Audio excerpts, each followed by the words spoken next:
What's going on, everybody? This is Keith with Regular Bearded Guy, and today I'm going to show you how I painted my Raziel bust I have right here.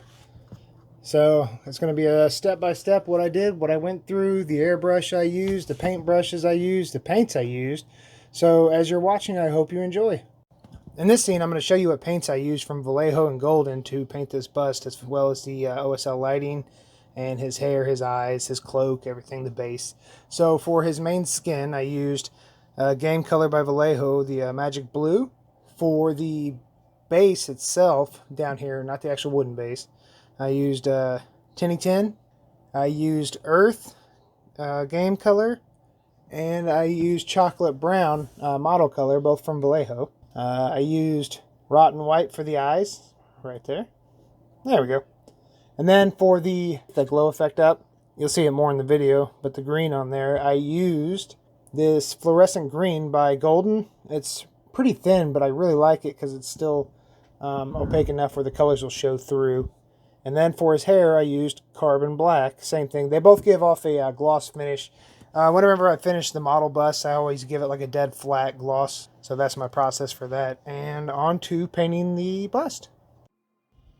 To begin painting the bust, I always spray it with the black, the Rust-Oleum primer, satin look to it, which I always enjoy, just the plain black itself. But I'm using the Magic Blue from Vallejo, and I'm coming at about a 45-degree angle from the bottom. I'm trying not to hit the base or his cloak during this process, but I'm trying to get a good full coverage along the way. You'll see I'm trying not to go too crazy with it. I do want to cover everything, and I do go a little crazy, and I'll overspray some, so that's no big deal to me in this process since it's at the very beginning. It's basically just base coating. You'll see later how I use that to be effective, not with this skin tone, but when it comes to the OSL. You'll see the overspray actually is a real good effect, especially on his cloak, because it's mainly used for his underbody, but not for here anyways. So I just try to get full coverage. I just spray everywhere, take a little bit. And there's little tips and tricks you can use along the way, like you can just use air with your airbrush to dry it faster. What I've been using now to dry things off quicker is I'll use just a regular hair dryer, and that helps out quite a bit. So getting around the ears and the forehead, you don't want to forget those, because later on you'll notice some spots where you'll kind of miss that.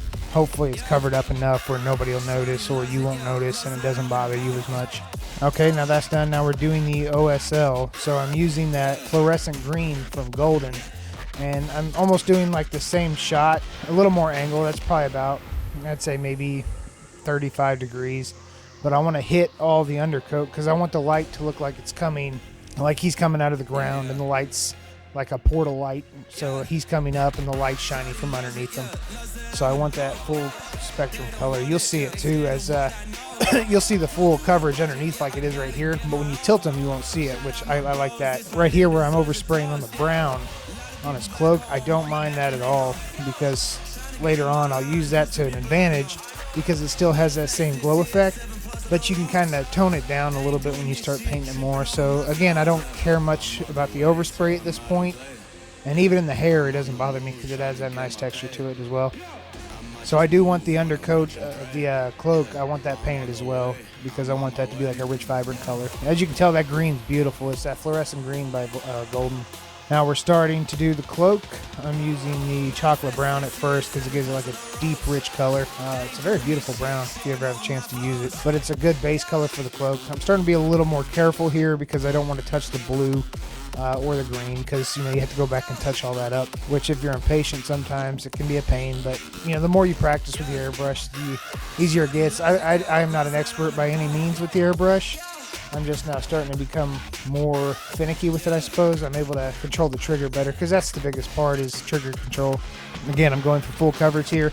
So the more and more you use the airbrush, the less you'll still do a little bit of overspray on areas, and that's just unavoidable because of the angle of the spray and everything. But the more you practice, the easier it gets, and you'll kind of know where to aim the air gun itself. So again, just take your time, go over it. This is what I was doing. So it's kind of a slow process, but in the end, I mean, it's enjoyable, and I mean, that's what you're getting out of this, is enjoying your paints. Airbrush is just a time saver. I've seen plenty of painters, and they'll spend tens of 20s of hours, just constantly just trying to get like the base coat done, and I get it. I mean, it's It's beautiful, but I think at the same time you get the same effect with the airbrush. And to me, I like results a little quicker. I mean, I'll still paint for hours, but I mean, I don't want to spend, 40, 50, 60, 70 hours trying to paint something. I like to have it done in maybe, for a bust, usually about anywhere from 3 to 5 hours. And I believe this one took about 3 hours to finish. All right, now I'm using the earth tone here just to get the little bit of the texture he has in his cloak, the design factor, and just I'm being real careful, following the lines basically. Now these paint brushes, they're not hair brushes, they're fiber brushes. So, but I like those a lot. Honestly, they're not too cheap. I think these brushes are about anywhere from like $8 to $12, but they have a good point when you first buy them. Honestly, you can get them at Michael's. That's where I found them. It's the level 3 brushes, but they keep a good point for a little while. Now, yes, after a while, the points do hook, but I mean, at that point, you can either just get new ones or you can put it in hot water and try to straighten it out, or you just keep it for a while, and then once it loses its point enough, you can just use it as a stipple brush, or after that even, you can use it as just a base coating brush if you want to, once it starts losing all its point. But at that point, I have a couple of those type of brushes I've used while warm out, but I always like to have a good set of brushes as well. So like I said, I'm just taking my time, trying to get the detailing in. And it's basically the same thing for the other side. Just take your time, stay in the lines, duplicating the exact same process. And as far as the pinky on the bust right there, that's my guide finger. When I'm trying to paint things close so I'm not going over, so you're not, painting out of lines, a good guideline for me. But I like the color choice with this. I think that earth brown mixed with that chocolate brown gives it a nice pop. So yes, they're both browns, but at the same time, they have different values with them, so it does give it a nice flow. And I'm just continuing this process until this is finished. There is texture on his back as well. Yeah, the texture on his back is just a bat, but it's a pretty cool design how they had it made. And I believe I found this bust on cgtrader.com. That's where I get a lot of my prints when I do these. Now when it comes to stippling right here, I'm using the stippling to do the highlights for the cloak because it gives that textured look on cloth. But this was the first time I've actually used stippling on a highlight. I'd always either just a regular paint pattern, or I would do like an overspray with the airbrush down. But because it is cloth, I wanted to give it a more textured, like battered look. So it worked out pretty well with this. So I just continue to go around, look at all the raised areas, hit everything up. And once it fully dried, it finally took shape, and the color toned down a little bit once it dried. So it gave it that nice light bounce off the cloak, but at the same time it didn't give it that ultimate shine, so there was no crazy highlight lighting it. And I just continued to work around until it was finished, but it's finally coming to life. And here's the full finished project. I didn't have painting of the base, and I apologize for that, but here's how it looks.